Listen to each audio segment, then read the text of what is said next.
أعوذ بالله من الشيطان اللعين الرجيم بسم الله الرحمن الرحيم والحمد لله رب العالمين وصلى الله على محمد وآل محمد الأئمة والمهديين وسلم تسليما. السلام Assalamu عليكم alaikum wa ورحمة rahmatullahi الله wa barakatuh. وبركاته. Merci de me rejoindre. Aujourd'hui, nous allons aborder un sujet passionnant,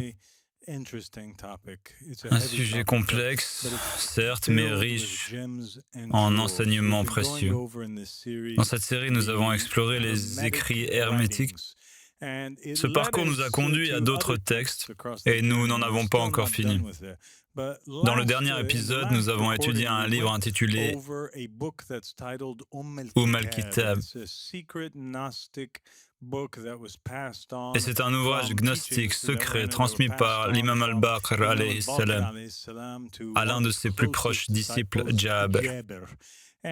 Et il existe un texte chrétien, en fait, appelé le livre secret de Jean, avec lequel et al-Kitab et le livre secret de Jean sont étroitement liés. Ces deux aspects sont tellement liés que les personnes qui ont étudié al-Kitab, les érudits indépendants, les érudits non islamiques qui l'ont étudié, l'ont remarqué et l'ont même noté dans leurs notes concernant al-Kitab avant son impression. Et le livre secret de Jean, pour vous donner un peu de contexte, est l'un des plus anciens manuscrits chrétiens connus à avoir existé. Et il n'en reste que 4 exemplaires connus dans le monde, tous provenant d'Égypte. Et cela s'explique par le fait que l'Église primitive a débattu de l'authenticité de ce manuscrit. Ils l'ont examiné et ils ont déclaré « Ce manuscrit ne nous convient pas du tout ».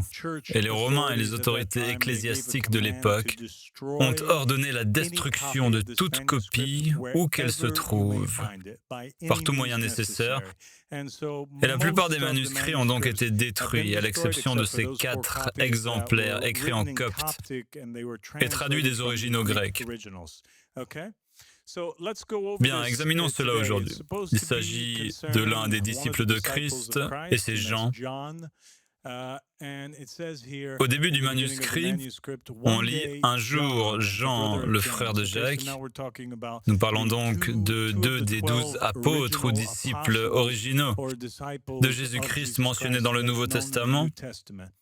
Le texte dit « Un jour, Jean, frère de Jacques, fils de Zébédée, montait au temple.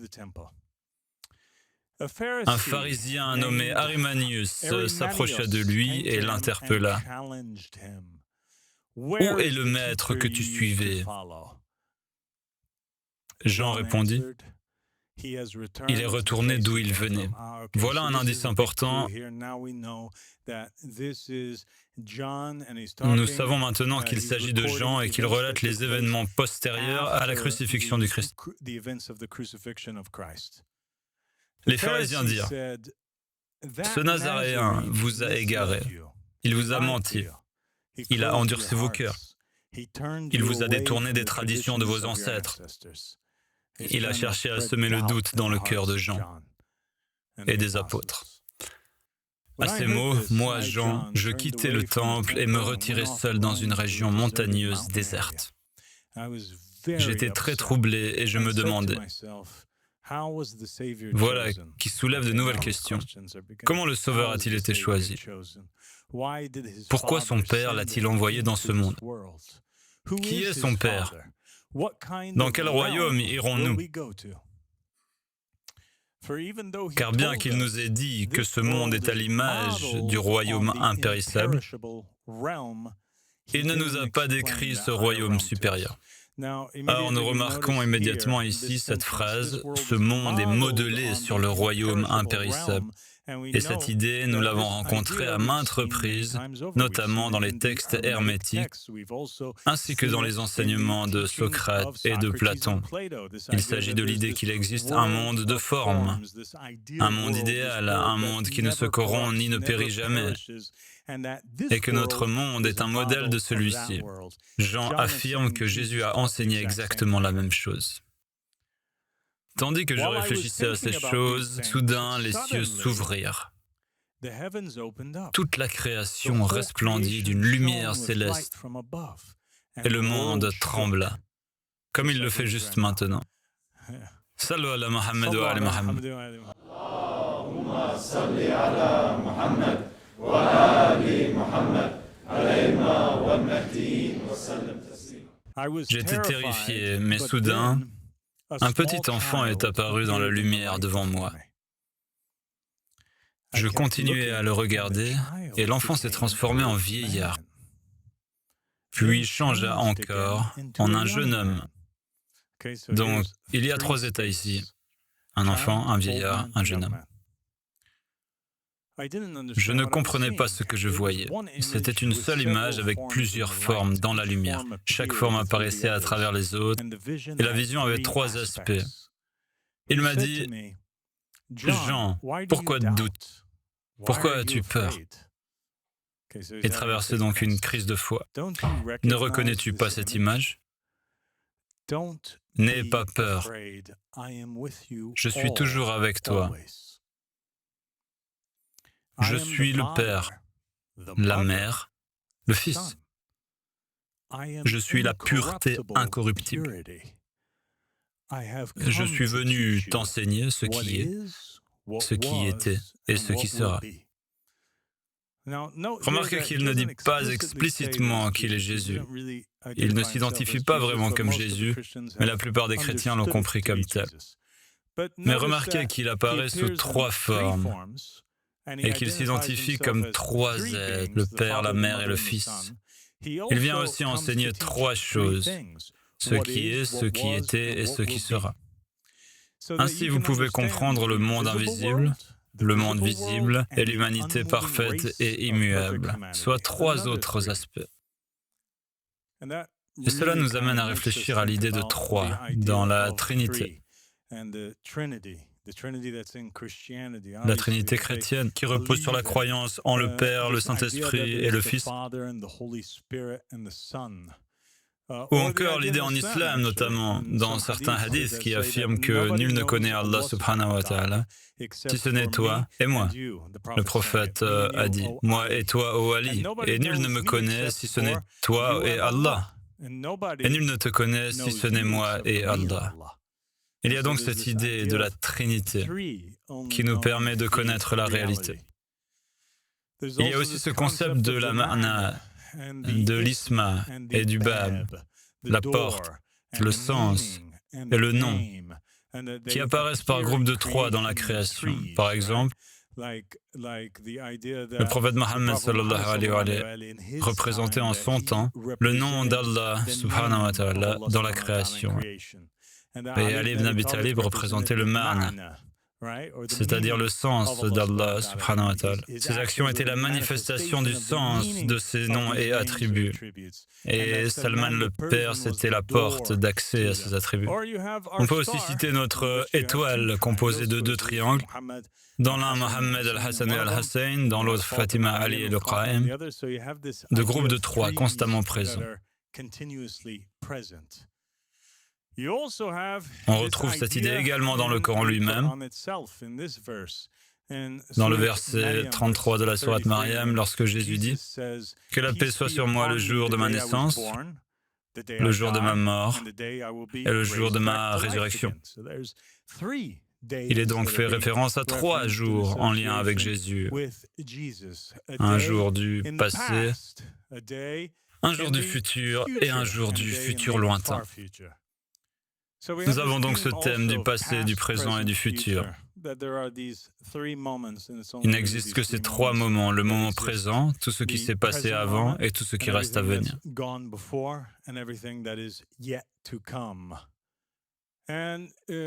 Ce dont nous allons parler ce soir, les thèmes que nous allons explorer sont étroitement liés à ce sujet. Je pense que c'est approprié puisque nous sommes en décembre. Penchons-nous sur une histoire célèbre, un conte de Noël, un chant de Noël. Qui connaît un chant de Noël? Alors en gros, il y a cet homme très égoïste et très avare. Il s'appelle Scrooge, d'accord? Il est très méchant, il n'aime pas faire la charité, il aime gâcher Noël. C'est un peu le Grinch. Et donc cet homme riche, les autorités décident de lui donner une leçon et il reçoit la visite de 3 fantômes. Le fantôme des Noëls passés et du Noël présent et des Noëls futurs. Il apprend des choses, il voit des choses de son passé. Ses yeux s'ouvrent à ses souvenirs, il les retrouve. Il est présent et il sait ce qui se passe. Et le fantôme lui ouvre aussi les yeux sur les conséquences de ses actions présentes. Puis il entrevoit l'avenir. Et c'est seulement par l'union de ces 3 moments, de ces 3 expériences, de ces 3 leçons, en voyant ces 3 époques, qu'il atteint la perfection et qu'il change. Il ne devient plus un méchant, il devient un homme bon. Ainsi, la perfection collective, ou triple grandeur, réside dans la combinaison du passé, du présent et du futur. D'accord. Il y a donc cette idée que la gnose parfaite naît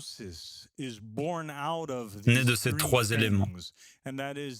L'origine, la source génératrice, le Père, Huwa, n'est-ce pas? Et une présence spirituelle, d'accord? Cela renforce l'archétype ou l'homme parfait. Donc Huwa, Allah et Dieu dans la création. C'est aussi une trinité, un triptyque. L'idée est que la perfection équivaut à la source, plus la manifestation, plus la présence vivante. Sans la manifestation et la présence vivante, la source demeure cachée. Dieu reste inconnu. Cette idée était très importante pour les premiers chrétiens et certains premiers juifs et pour les musulmans. Allah subhanahu wa ta'ala, la source de toute chose, serait restée inconnue sans l'apparition de Mohammed, le messager d'Allah sallallahu alayhi wa alayhi, qui a été imposé à la création. Jésus est bien présent, n'est-ce pas, avec Gabriel, avec le Saint-Esprit. C'est donc cette combinaison de Dieu en haut, du messager en bas, et de cette entité, cet esprit entre eux, qui révèle des choses, d'accord? Les chrétiens d'aujourd'hui, le christianisme traditionnel, ont repris cette idée et ils l'ont corrompue. Et ils l'ont transformée en une affirmation selon laquelle Dieu est l'un des 3. Que Jésus ou Dieu dans la création est égal au Saint-Esprit qui est égal à Dieu. D'accord? Vous comprenez? Bien. Le manuscrit continue, il dit « Levez la tête, comprenez ce que j'enseigne. Partagez-le avec tous ceux qui ont reçu l'Esprit, qui appartiennent à la race immuable de l'humanité.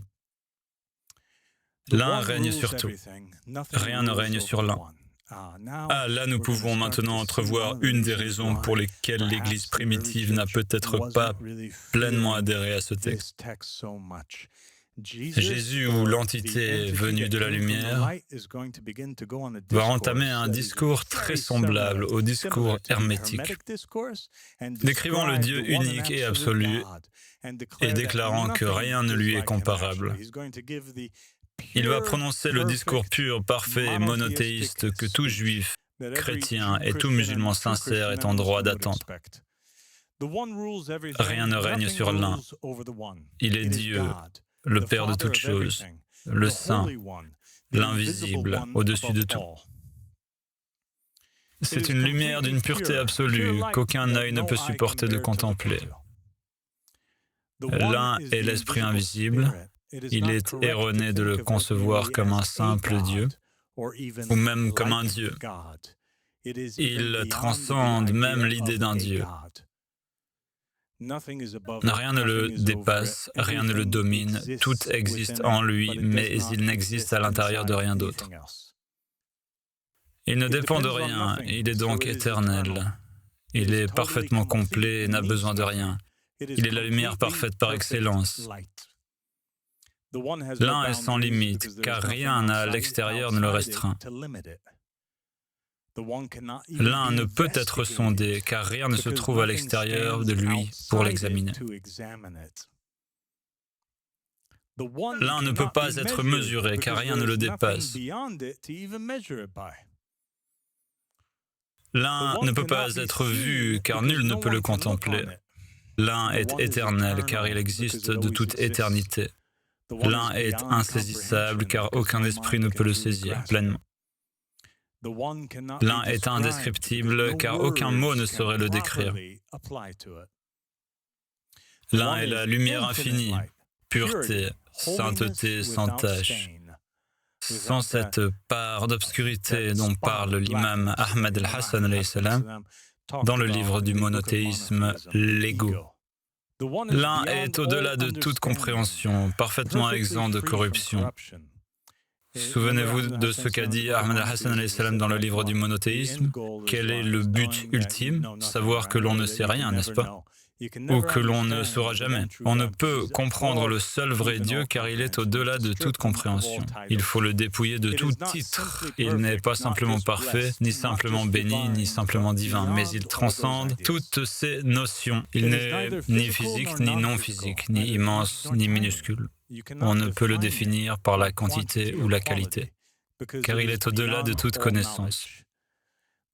L'un n'est pas un être parmi d'autres, il est infiniment plus grand que tous. Et pourtant, même le qualifier de plus grand est inexact. Il est au-delà des royaumes, de tous les royaumes de l'être, et même au-delà du temps. Tout ce qui existe au sein de l'être a été créé. Tout ce qui existe dans le temps a reçu le temps. L'un ne reçoit rien de rien. Il se connaît simplement lui-même dans sa propre lumière parfaite. L'un est majestueux, d'une majesté incommensurable. Il est le chef de tous les royaumes, engendrant tous les royaumes. La lumière engendrant la lumière. La vie engendrant la vie. La béatitude engendrant la béatitude. La connaissance engendrant la connaissance. Le bien engendrant le bien. La miséricorde engendrant la miséricorde. La générosité engendrant la générosité. Il ne possède pas ces qualités comme des choses qui lui appartiennent. Il en est la source même qui se cache derrière chaque nom. Il émet une lumière au-delà de toute mesure, au-delà de toute compréhension. Que dire? Son royaume est éternel, paisible, silencieux et immuable, en harmonie avec toutes choses. Il est à la tête de tous les royaumes, les soutenant chacun par sa bonté. Nous ne saurions rien de celui qui ne peut être exprimé, ni de celui qui ne peut être mesuré, si ce n'est par celui qui émane du Père. Lui seul nous l'a révélé. Le Père est entouré de lumière. Maintenant, je vous demande d'être très attentifs. Le Père est entouré de lumière. C'est clair, il émane la lumière, il crée la lumière, il est entouré de lumière. Il se connaît lui-même dans cette lumière. La source limpide de l'eau vive qui soutient tous les royaumes. Il est conscient de sa propre image, partout autour de lui, voyant son reflet dans cette source d'esprit qui jaillit de lui. Il y a cette force créatrice, cette énergie créatrice, cette lumière, cette vie, n'est-ce pas? Elle émane de lui et l'entoure de toutes parts. Et en elle se trouvent tous les reflets de lui. Et il n'y a rien d'autre à refléter. Que pouvez-vous refléter? Nous avons donc maintenant ce concept de première réflexion. Bien, sommes-nous prêts? Sommes-nous prêts? C'est grand, c'est grandiose ce qui vient. Il est attiré par l'image qu'il voit dans l'eau de lumière, la source d'eau de pure lumière qui l'entoure. Sa pensée consciente d'elle-même a vu le jour, apparaissant devant lui dans l'éclat de sa lumière. Elle se tenait devant lui. Bien, nous parlons maintenant de la toute première créature. Elle se tenait devant lui. C'est la première de toutes les puissances, avant toute chose, surgissant de l'Esprit du Père. La providence, la sollicitude et la guidance de toutes choses. Sa lumière reflète la sienne. Elle vient de son image dans sa lumière, parfaite en puissance, l'image de l'Esprit Vierge invisible et parfait.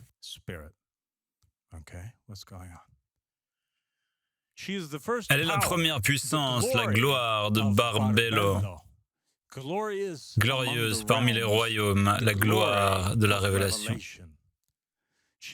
Elle a glorifié l'Esprit Vierge et l'a loué car elle est née de lui. Cette première pensée est l'image de l'Esprit. Elle est la matrice universelle, elle est antérieure à toute chose.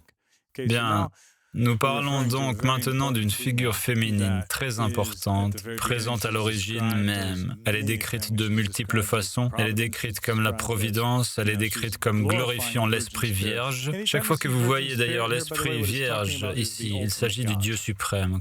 Gardez cela à l'esprit. Bien, Allah, exalté soit-il, que dit-il dans ce hadith? Il dit « Voici Fatima, et je suis Al-Fatir, le Créateur des cieux et de la terre. Je priverai mes ennemis de ma miséricorde le jour de mon jugement, le jour où mon jugement sera rendu. Et je délivre mes amis de toute honte ou de tout déshonneur. C'est pourquoi j'ai tiré son nom de mon nom. » Donc le nom même dont nous parlons ici, dans ce texte, concerne l'origine de toute création, n'est-ce pas? Lorsque l'Esprit unique, Dieu Tout-Puissant, commença à créer, il fut à l'origine de la création. Ici, Allah subhanahu wa ta'ala dit que le nom de Fatima est tiré de Fatir. Fatir signifie créateur, originateur.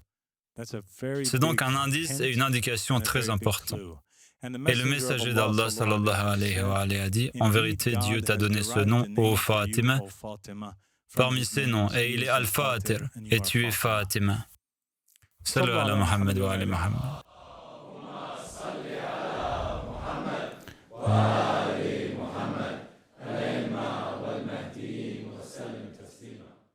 Un autre hadith rapporté par le prophète, que la paix et les bénédictions d'Allah soient sur lui, raconte que lorsque Dieu créa Adam et Ève, ils se promenèrent avec fierté au paradis.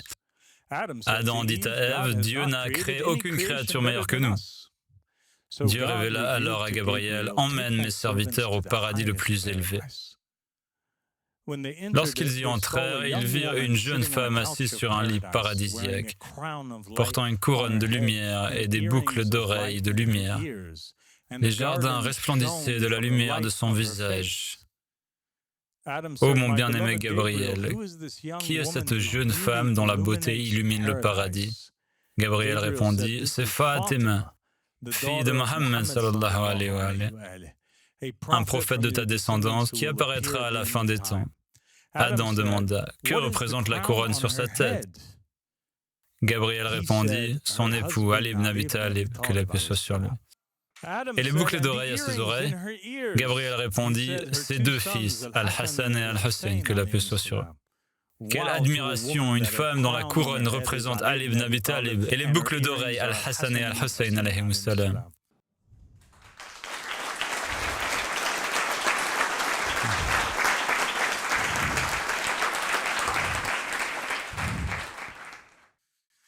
Adam demanda, ont-ils été créés avant moi? Il répondit, oui, ils existaient dans la science cachée de Dieu 4000 ans avant ta création. Ainsi, nous savons que Mohammed et sa famille, et plus précisément les Ahl al-Qissa, alayhimus salam, existaient des milliers d'années avant même la création d'Adam et Ève. Il semble évident que si nous examinons ces hadiths en faisant abstraction de ce que nous avons entendu auparavant de la part des savants ou du peuple, et que nous les lisons simplement pour ce qu'ils sont. La grandeur de cette femme apparaît clairement. Cela suggère qu'elle est même plus grande qu'Ali ibn Abi Talib, Al-Hassan et Al-Hussein. Et il existe des hadiths qui le confirment, même si certains considèrent cette notion ou cette idée comme quelque peu hérétique. Nous avons des hadiths où il est dit que le prophète Mohammed, lorsqu'il entrait auprès de Fatima, il faisait ruku' pour elle. De sa magnificence. Nous possédons des récits du prophète Mohammed et de sa famille qui affirment que les imams sont des preuves de la création et que Fatima est une preuve sur eux.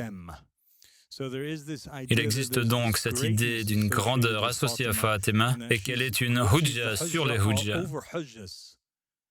Un autre hadith rapporte que le messager d'Allah sallallahu alayhi wa alayhi a dit à propos de Fatima: « Lorsque Dieu créa Adam et me tira de ses reins, et lorsqu'il voulut la tirer de mes reins, il fit d'elle une pomme du paradis. » À quoi cela vous fait-il penser? Le fruit défendu, n'est-ce pas? Salut ala Muhammad wa ala Muhammad.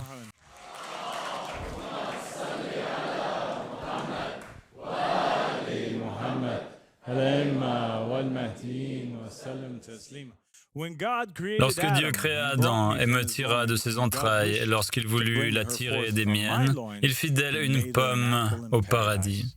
Gabriel me l'apporta et dit: « Que la paix soit sur toi, ô Mohammed. » Il dit: « Ton Seigneur t'envoie sa paix. » Il dit: « C'est une pomme que Dieu t'a fait don du paradis. Mange-la. » Ce fruit interdit à tous les autres était licite pour le prophète sallallahu alayhi wa sallam. Lorsque je l'ouvris, je vis une lumière éclatante qui me stupéfia. Gabriel dit: « Mange-la sans crainte. Cette lumière est pour Al-Mansour au ciel, et sur terre, elle est Fatima. » Ainsi, nous savons maintenant que Fatima a de nombreux noms, et non un seul. Elle est Fatima, elle est Al-Mansoura, elle est Barbello. J'ai demandé pourquoi est-elle appelée Mansoura au ciel et Fatima sur terre. Il répondit qu'elle est appelée Fatima car ses fidèles sont préservés du feu de l'enfer et ses ennemis sont privés de l'amour qu'ils lui portent. Le verset s'applique ce jour-là car les croyants se réjouiront de la victoire de Dieu, c'est-à-dire la victoire de Fatima pour ses proches.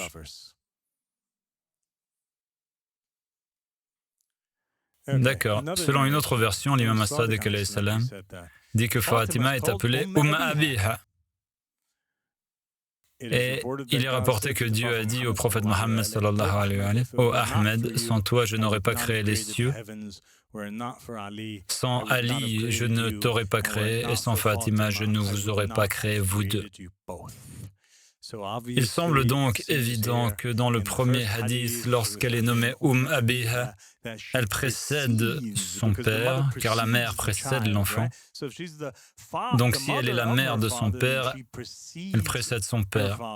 Et ici, dans ce récit de la création, dans ce hadith, Fatima apparaît en premier. Sans elle, rien n'existerait. Voilà où nous en sommes. Nous essayons de vous expliquer les choses étape par étape pour que vous ne vous perdiez pas. La toute première étape est l'esprit invisible qui a créé sa première créature qu'il appelle Barbello ou Providence et qu'il désigne par le pronom « elle ». Elle est mère, père, premier humain, Esprit Saint. 3 fois masculine, 3 fois puissante, 3 fois nommée. N'est-ce pas intéressant? Car dans la série hermétique, Hermès est désigné comme 3 fois plus grand. Ici, nous avons 3 fois masculine, 3 fois puissante, 3 fois nommée. Un royaume androgyne et éternel. Le premier à apparaître parmi les royaumes invisibles. Maintenant, voici quelque chose que je tiens à vous expliquer très rapidement avant de continuer, afin que vous puissiez bien comprendre, car il s'agit d'un texte très dense et complexe. Sans explication, nombre de ces thèmes resteraient sans doute obscurs. L'idée sous-jacente à ce texte, comme à beaucoup d'autres textes de la gnose décrivant l'origine du monde, est qu'ils décrivent des mondes existant au-delà de notre royaume.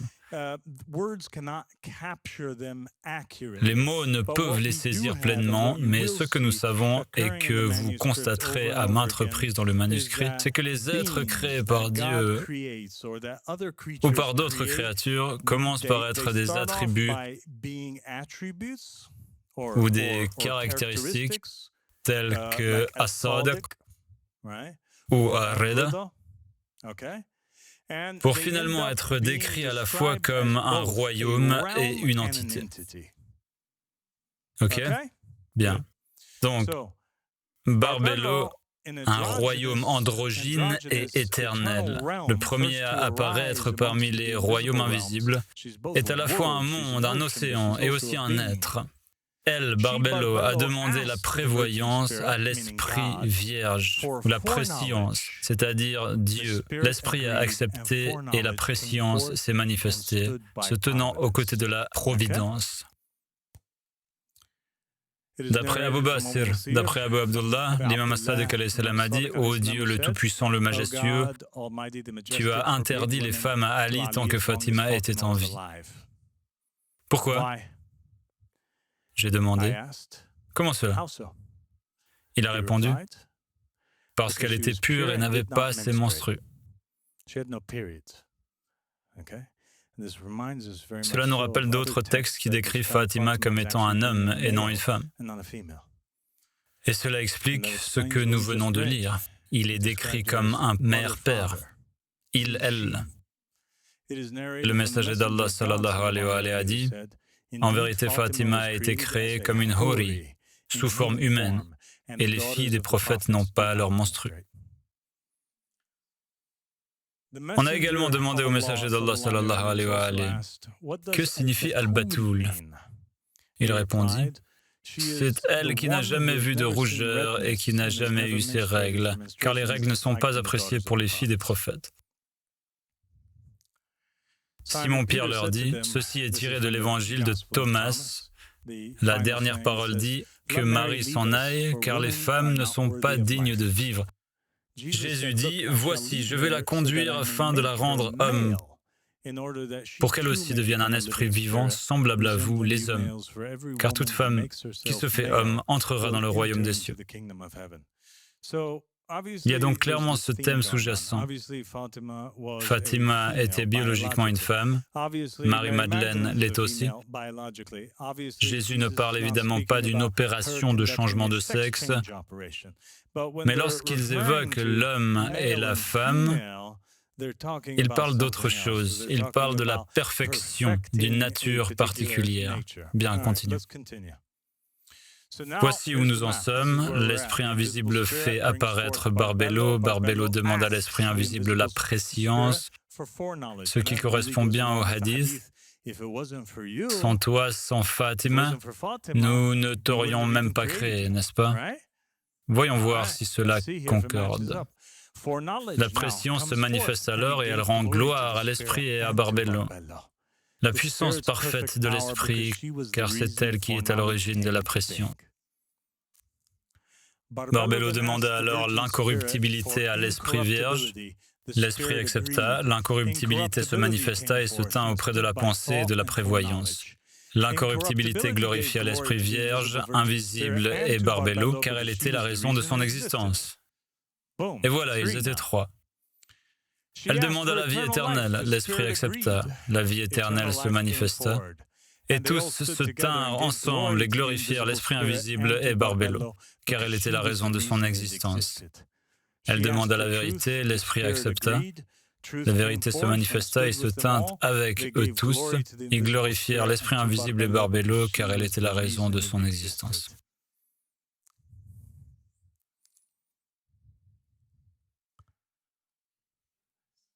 Ensuite, il est dit, ceci est le royaume quintuple du Père. Voilà. Ceci est le royaume quintuple du Père. C'est le premier monde, le plus proche de Dieu. Il est composé de 5 êtres, outre Dieu.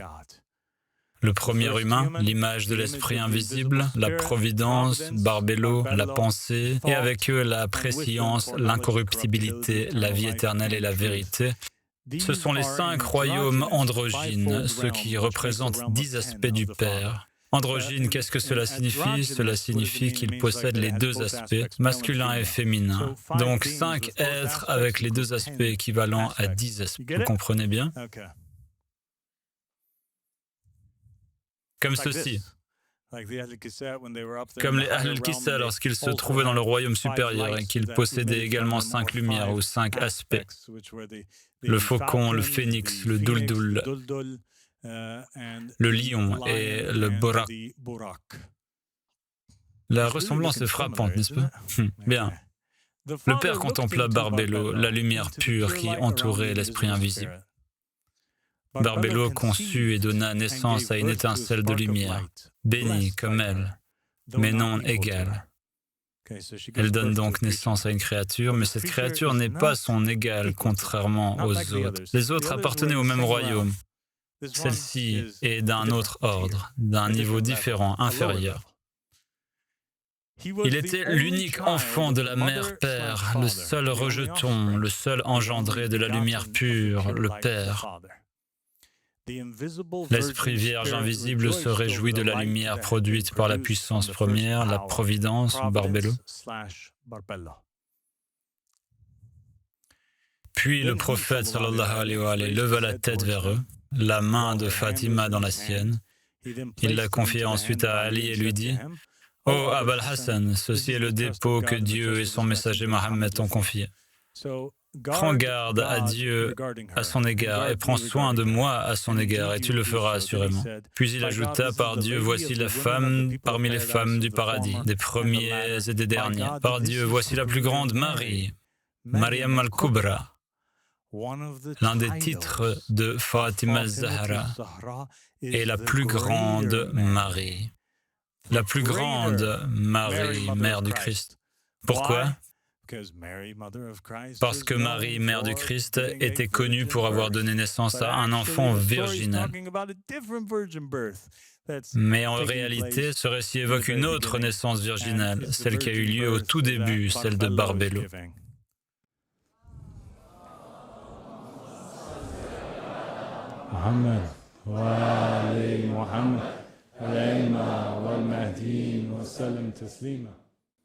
L'Esprit loigné de bonté, le rendant parfait. Il ne manquait de aucune bonté, car il avait été oint de la bonté de l'Esprit invisible. Il se tint en présence de l'Esprit et l'Esprit fut répandu sur lui. Ayant reçu cette onction, il rendit immédiatement gloire à l'Esprit et à la providence parfaite, car c'est par elle qu'il avait été créé. Il demanda que l'Esprit, Nous, lui soit donné comme compagnon. L'Esprit y consentit. Et cela est incroyable, car vous savez à quoi cela me fait penser? Cela me rappelle ce que l'imam Ahmad al-Hassan nous a enseigné. Et c'est en effet dans le but du sage, pour ceux qui ont des yeux pour voir ou une mémoire pour se souvenir, que l'imam Ahmad al-Hassan a dit que Jésus n'avait pas de père, mais une mère. Mais ailleurs, dans le but du sage, il dit aussi qu'il est le fils spirituel. Il est le fils dans les âmes d'Ali ibn Abi Talib alayhi salam. Bien, nous voici donc au niveau numéro 2.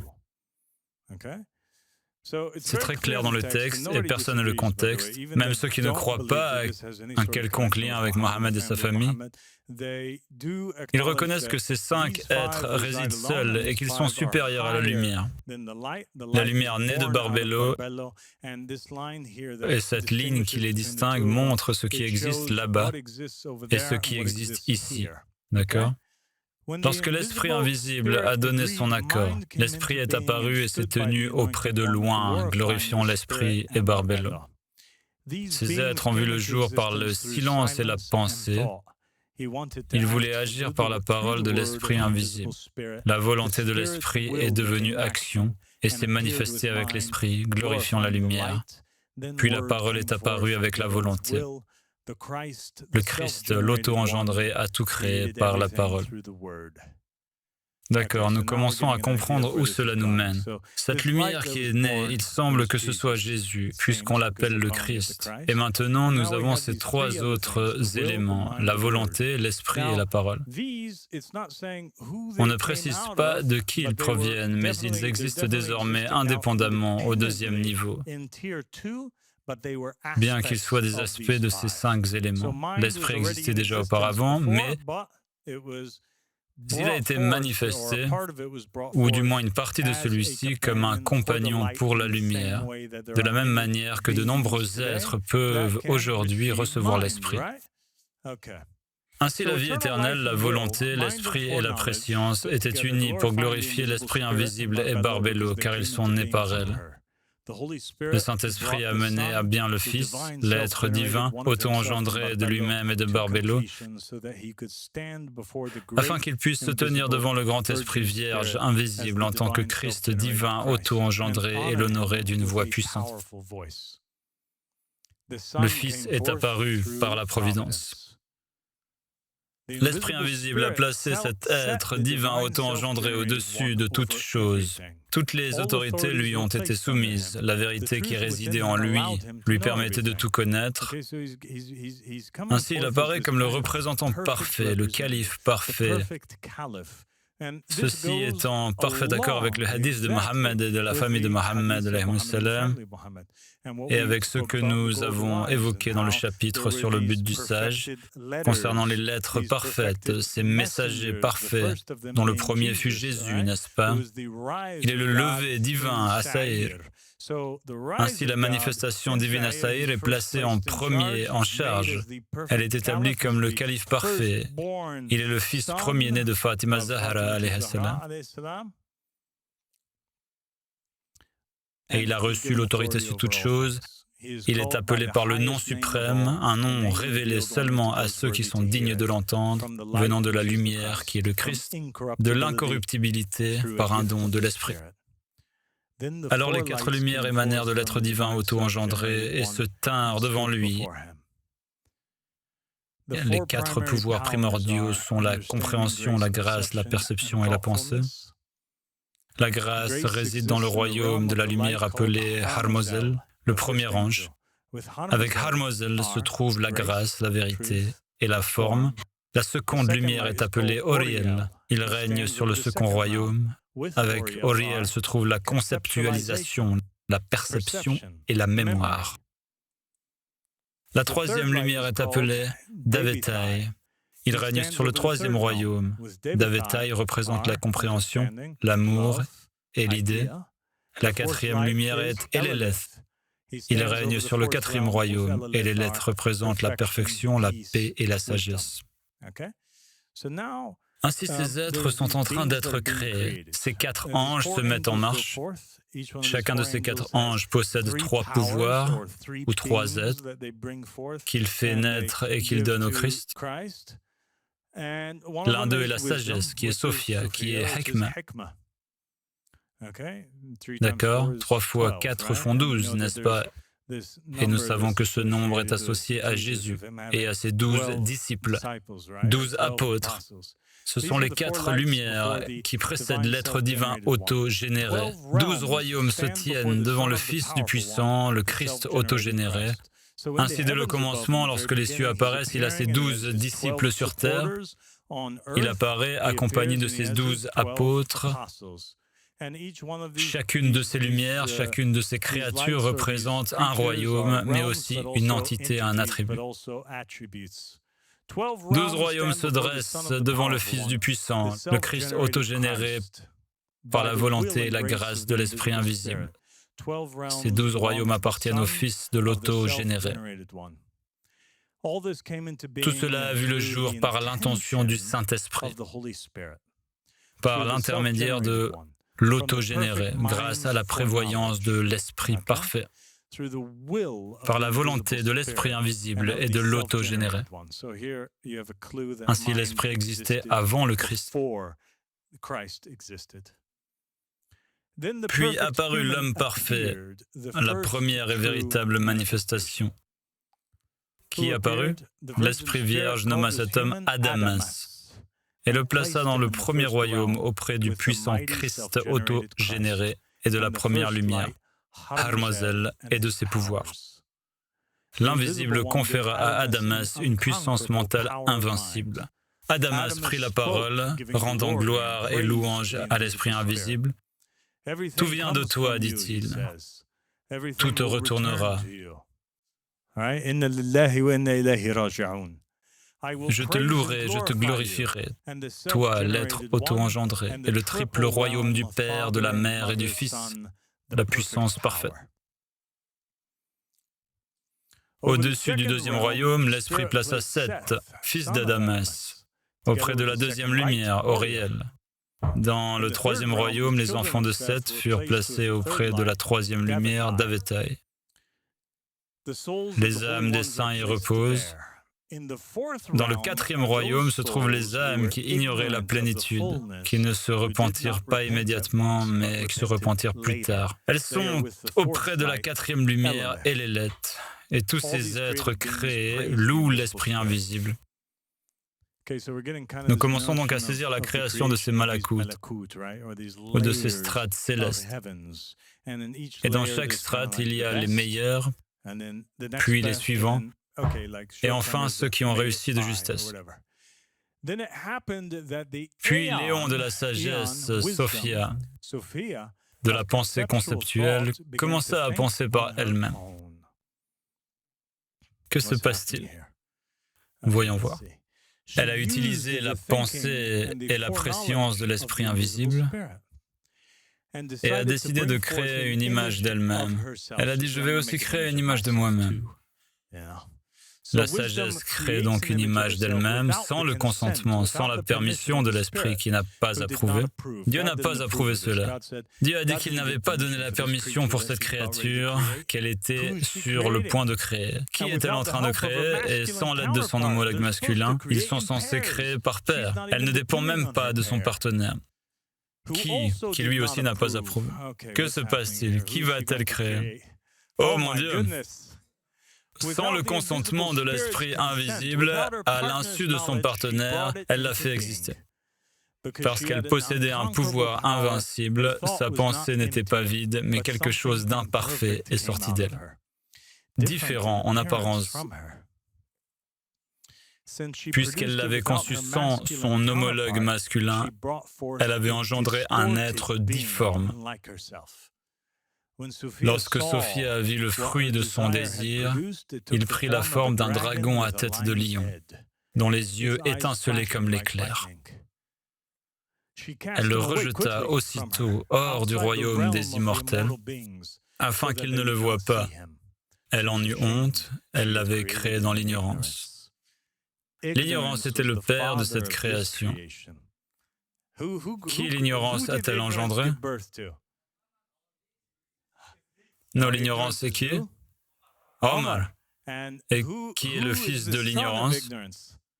Iblis. Sophia l'entoura d'un nuage lumineux et plaça un trône en son centre, afin que nul ne puisse le voir, hormis le Saint-Esprit, appelé la mère des vivants. Elle le nomma Yalda Ba'oth. Yalda Ba'oth est le souverain suprême. Il a usurpé un immense pouvoir à sa mère. Il l'a quitté et a fui son lieu de naissance. Il a pris le contrôle, il a commencé à créer des royaumes à son image. Il sombre désormais dans la folie. Issu d'un feu ardent qui brûle encore, il est un dragon à tête de lion. Et nous savons que le dragon est souvent associé au diable. Yalda Ba'oth, cédant à la folie qu'il habite, a engendré des autorités dirigeantes, les modelant sur les royaumes incorruptibles d'en haut. Voilà un indice crucial. Nous comprenons maintenant qu'Adamas et tous ces royaumes créés se déroulent en réalité dans le Malakut, le monde des formes, les royaumes incorruptibles. Rien ne se passe ici dans les royaumes matériels. C'est lui qui initie les royaumes matériels en copiant ce qu'il voit dans les royaumes incorruptibles. Le premier est Ethoth, le deuxième est Harmas, appelé l'œil de la flamme. Le troisième est Kalila Umbri. Le quatrième est Yabel. Le cinquième est Adonai, appelé Sabaoth. Le sixième est Cain, appelé le soleil. Le septième est Abel. Le huitième est Abresin. Le neuvième est Yobel. Le dixième est Armupiel. Le onzième est Melchior Adonai. Le douzième est Béliès, qui règne dans les profondeurs de l'Hadès. Il a placé les 7 premiers souverains à la tête des 7 cieux. Il crée donc 7 cieux. Il crée 7 de ses assistants, 7 de ses démons spirituels. Il confie à chacun d'eux la responsabilité d'un des malakoutes. Et il place 5 autres à la tête des 5 profondeurs de l'abîme. 5 des couches de feu infernales. Il partage avec eux une partie de son feu, mais aucune de la puissance lumineuse qu'il avait reçue de sa mère. Il est ténèbres ignorantes. Lorsque la lumière se mêle aux ténèbres, les ténèbres commencent à briller et la lumière s'atténue. Ce n'est plus pleinement lumière ni pleinement ténèbres, mais une pénombre intermédiaire. C'est absolument incroyable car dans ce texte, les premiers chrétiens, les disciples du Christ, expliquent que c'est ainsi qu'Iblis est apparu. C'est alors que certains se demandent pourquoi Dieu a créé le diable, il ne l'a pas fait. Il n'a pas donné sa permission. Il s'agissait d'un acte de création, d'une expérience qui a mal tourné, d'un monstre de Frankenstein créé sans autorisation. Ce souverain stupide porte 3 noms, Yaldabaoth, Saklas et Samaïl, ou Samaël. Il est le blasphémateur par ignorance. C'est lui qui a déclaré « Je suis Dieu et il n'y a de Dieu que moi ». Il ignorait l'origine de son pouvoir. Ses dirigeants ont créé cette autorité et chacune d'elles a engendré 6 démons, ce qui a donné un total de 365 démons. Et c'est intéressant car cela recèle de nombreux secrets. D'ailleurs, quelqu'un sait ce que signifie le nom? Le mot latin pour « je ».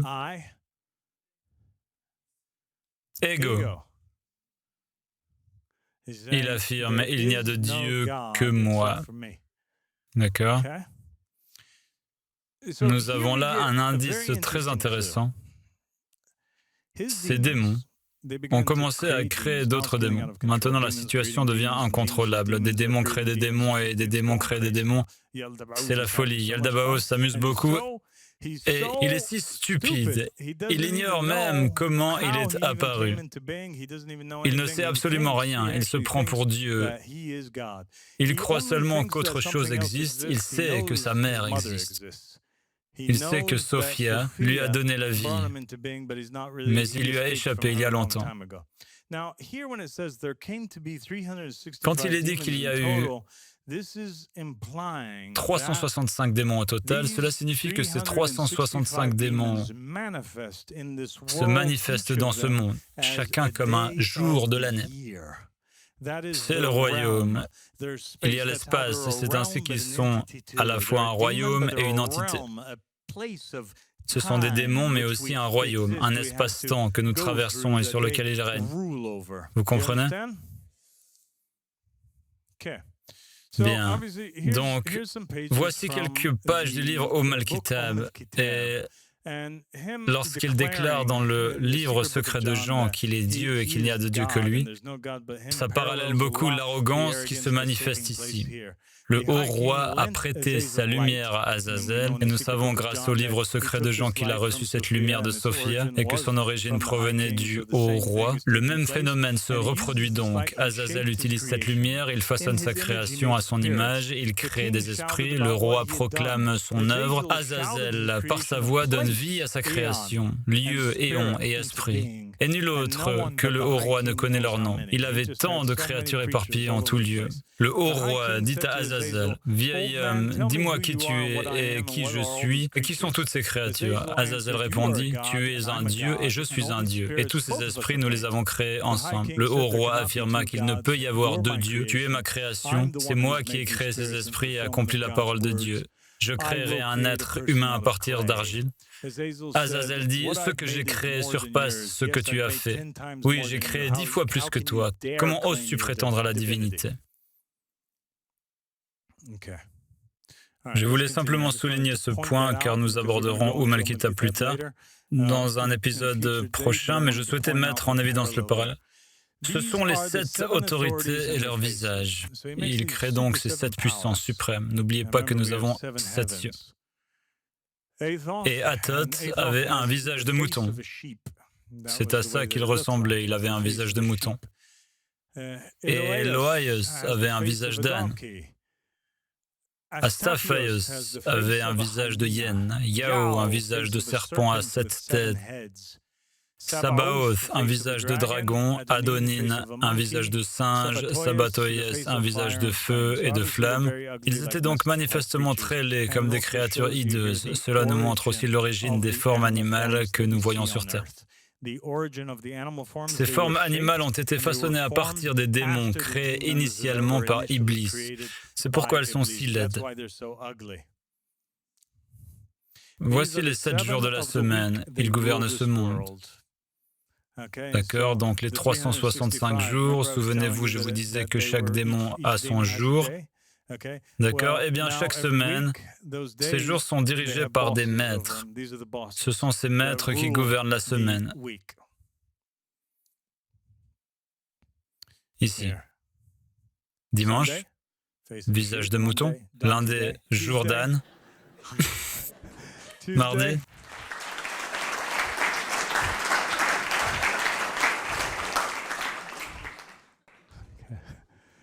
Yaldabaoth a bien plus de visages que tous ceux-ci réunis. Il peut donc apparaître sous n'importe quelle forme. Satan est donc un métamorphe. Il peut se transformer, il peut apparaître sous n'importe quelle forme aux êtres de feu, les séraphins qui l'entourent. Il a partagé son feu avec ces séraphins, mais pas sous forme de lumière pure, bien qu'il les ait gouvernés grâce à la puissance et à la gloire de la lumière qu'il a reçue de sa mère. Il s'est donc proclamé Dieu et a ignoré sa véritable origine. Il a lié ses 7 pouvoirs de pensée aux autorités qui l'accompagnent. Il parla et ce fut fait. Il nomma les 7 puissances ainsi.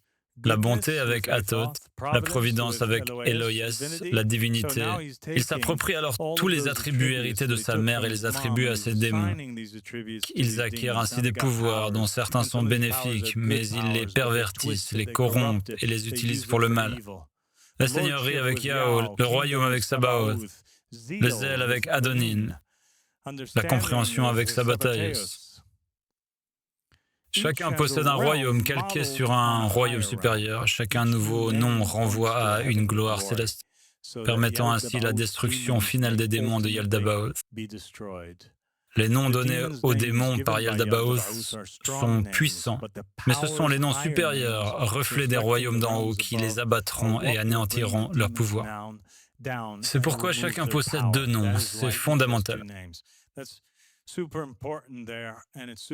C'est également crucial pour tous ceux qui s'intéressent à la magie et qui ont lu des ouvrages à ce sujet, notamment sur l'invocation des esprits. Ceux qui le savent que pour contrôler un démon ou l'invoquer, il faut connaître son nom. Mais pour le contrôler véritablement, pour le bannir, il faut connaître le nom de l'ange dont il est issu. D'accord? C'est le partage des pouvoirs et c'est ce qui est démontré ici. Il vous faut maintenant connaître le nom exact de la créature dont elle s'inspire. Ainsi, les démons de Satan sont ses anges et ils ont été modelés d'après des anges réels qui possèdent les mêmes caractéristiques ou attributs. Est-ce que cela devient clair maintenant? Bien, Yaldabaoth façonna sa création selon le modèle des royaumes supérieurs indestructibles pour leur ressembler. On ne peut être plus clair. Non pas qu'il les ait réellement vus, mais parce que le pouvoir hérité de sa mère lui donnait une vague perception de ce modèle céleste. Lorsqu'il contempla sa création, il dit aux démons qui étaient sortis de lui, « Je suis un Dieu jaloux, et il n'y a pas d'autre Dieu que moi. En disant cela, il admit involontairement à ses démons l'existence d'un autre Dieu. Sinon, de qui serait-il jaloux? Sa mère se mit à osciller lorsqu'elle réalisa qu'elle avait perdu sa lumière, car son éclat s'était estompé. Bon, c'est intéressant, il lui vole maintenant son pouvoir, son énergie. Le vol d'énergie est une réalité. Il y a des êtres humains qui volent de l'énergie.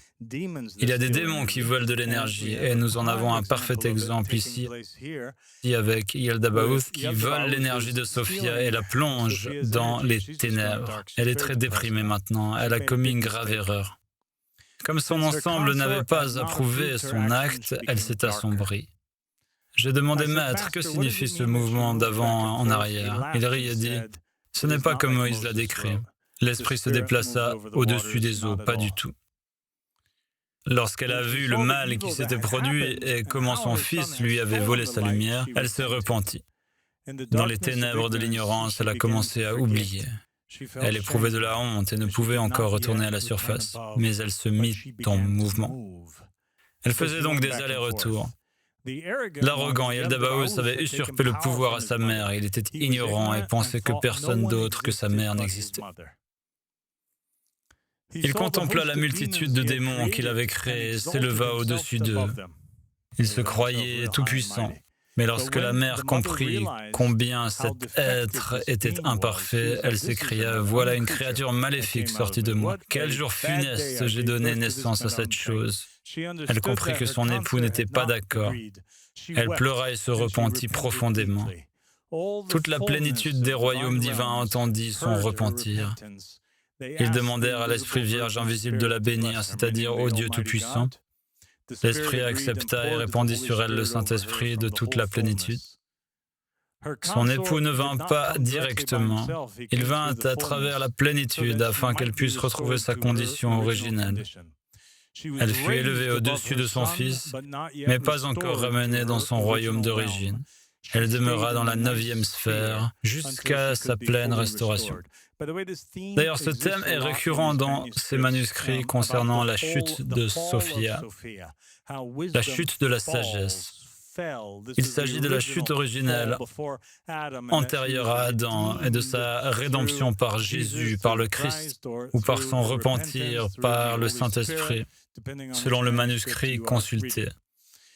Puis une voix venue des sphères supérieures proclama « Les humains existent, ainsi que le Fils de l'homme. » Soudain, le Shaitan entendit cette grande annonce, le Malakout, annonçant l'existence des êtres humains et du Fils de l'homme. Yaldabaoth, le souverain suprême, entendit la voix. Il crut qu'elle venait de sa mère, mais il ignorait sa véritable source. La Sainte Mère Père, la Providence parfaite, image de l'invisible, le Père de tous, par qui tout existe. Le premier humain leur apparut sous forme humaine. Le royaume tout entier du souverain suprême fit trembler les fondations de l'abîme. Il illumina les eaux au-dessus du monde matériel et son image s'y refléta. Ce thème est donc récurrent. Au-delà du monde physique, tout en haut, nous sommes comme entourés d'eau. Il y a de l'eau entre nous et les autres mondes, comme entre les cellules, ou quelque chose comme ça. Tous les démons et le souverain suprême levèrent les yeux vers le dessous des eaux scintillantes. Ils contemplèrent le Malakout, tout comme les djinns, jusqu'à ce que les comètes chargées de les protéger les renvoient sur terre. Car ils pouvaient distinguer des images dans les royaumes supérieurs, dans les cieux les plus élevés. À travers cette lumière, ils virent l'image dans les eaux. Yaldabaoth dit à ses démons, « Créons un humain à l'image de Dieu et à notre ressemblance, afin que son image nous éclaire. » Ils virent alors Adamas, la forme qui se dessinait là-haut, et il voulut créer Adam sur terre. Chacun puissant dans le pouvoir des autres créa des parties de l'humain, y ajoutant une caractéristique inspirée des qualités psychiques perçues dans l'image précédente. Ils façonnèrent une créature de substance matérielle à l'image du premier humain parfait, et ils dirent « Appelons-le Adam ». Vous le voyez? Ils sont là-bas et ils assemblent les pièces. Ils s'efforcent de reproduire ce qu'ils ont vu. Appelons-le Adam, afin que son nom nous confère le pouvoir de la lumière. Les 7 puissances commencèrent leur œuvre. La bonté façonna l'âme d'os, la providence façonna l'âme de tendon, la divinité façonna l'âme de chair, la seigneurie façonna l'âme de moelle, le royaume façonna l'âme de sang, le zèle façonna l'âme de peau, l'intelligence façonna l'âme de cheveux. L'armée des démons s'empara de ces éléments pour former les membres du corps. Ils ont assemblé les différentes parties et les ont agencées. De nombreux démons spécifiques ont été assignés à chaque partie du corps, les yeux, les oreilles, les dents, les organes, les os, les articulations, etc. D'autres encore gouvernaient l'énergie des membres et les fonctions corporelles. En somme, il place des démons partout autour de nous. Cela explique mieux ces hadiths qui mettent en garde contre le risque de bâiller, car le shaitan pourrait... Vous voyez ce que je veux dire. Au-dessus de tous, 7 démons régnaient sur le corps entier. Michel, Uriel, Asménédès, Séphastoël, Armoriam, Rishram et Amiol. Un seul esprit gouverne la perception, une seule la réception, une seule l'imagination, une seule l'intégration, la compréhension des choses et une seule l'impulsion. Les démons corporels ont 4 racines. C'est pourquoi ils placent dans chaque corps 4 shaitans. Chaud, froid, sec et humide. La matière est leur mère à tous. Chaque qualité a son démon. Dominant est sa mère. La matière elle-même se tient parmi eux, illimitée, les nourrissant tous. Ainsi, le corps est véritablement un shaitan. Quelque chose qui est fait d'argile, mais aussi un shaitan littéral qui abrite toutes sortes de shaitans qui l'ont construit, façonné, créé, nourri, maintenu et gouverné. 4 démons principaux émergent de lui, un lié au plaisir, l'un au désir, l'un à la détresse et l'un à la peur. Ainsi, le chaud, le froid, l'humidité et la sécheresse, ces conditions dans lesquelles se trouve notre corps, produisent en réalité ces effets. Plaisir, désir, détresse et peur. De la détresse naissent l'envie, la jalousie, le chagrin, la colère, la cruauté, l'inquiétude et le deuil. Du plaisir naissent le mal, l'orgueil déplacé et bien d'autres maux. Du désir naissent la rage, l'amertume, l'insatisfaction et bien d'autres encore. Et de la peur naissent l'horreur, la flatterie, la souffrance et la honte. La vérité et leur mode de pensée appartiennent aux maîtres de l'âme matérielle liés aux 7 sens. Au total, il existe 365 démons. Ils œuvrent de concert à la formation du corps psychique et matériel. D'autres démons, encore, sont chargés des autres passions. Si vous souhaitez les connaître, vous les trouverez décrits dans le livre de Zaradesht, ou Zoroastre.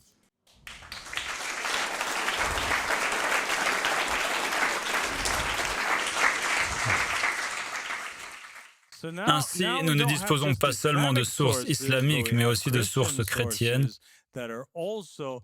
qui confirme l'idée que Zoroastre était un véritable sage, un prophète divin doté de la connaissance et qui décrivent un livre où figurent les noms de tous ces démons. Tous les serviteurs et démons de Yaldabaoth ont œuvré pendant longtemps à l'achèvement du corps psychique humain. Il reste immobile, il ne s'est pas levé. Donc, je m'arrête ici. Bien, nous n'avons pas encore terminé le manuscrit.